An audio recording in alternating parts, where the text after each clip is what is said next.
নজর রাখবো পরবর্তী সংবাদে। হিত সাধিনী কোঅপারেটিভ মার্কেটিং সোসাইটি লিমিটেডের বার্ষিক সাধারণ সভা অনুষ্ঠিত হলো আজকে ধর্মনগরে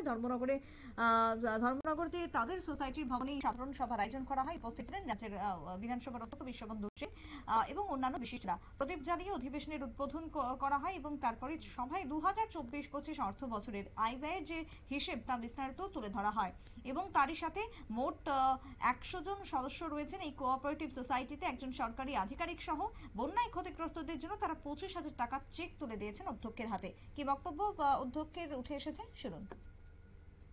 আমি সাজেশন দিয়ে দেব কি করণীয় উচিত, কারণ দক্ষ পরিচালনার মাধ্যমে এবং 100% অনেস্টির মাধ্যমে একটা সংগঠন পরিচালিত হলে সে যে প্রফিটের জায়গায় বসতে পারে তার প্রমাণ আজকে আমি এখানে পাচ্ছি বিনোদনী কোঅপারেটিভের মিটিং এসে এর রূপ, এর চেহারা, এর বিভিন্ন রকম ব্যবসায়ী পরিক্রমা থেকে। যেমন কোভিডের সময় আমরা দেখেছিলাম এই কোম্পানির আপনার মধ্যে সবজি বিক্রি হতো সস্তা।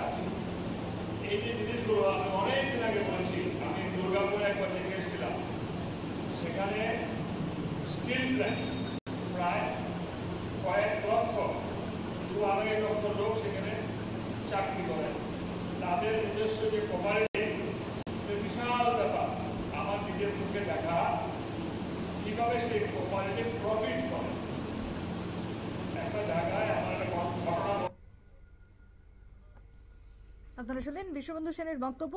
তবে ধর্মনগর রাজবাড়ী এলাকায় নিজস্ব ভবনে তাদের এই আয়োজনকে ঘিরে ছিল ব্যাপক আয়োজন, ব্যাপক উৎসাহ এবং ব্যাপক উদ্দীপনা। বন্যায় ক্ষতিগ্রস্তদের সহায়তা তারা করলেন এবং তাতে সাধুবাদ জানিয়েছেন অধ্যক্ষ। ছোট্ট বিরতির পর ফিরে আসবো, সঙ্গে থাকুন।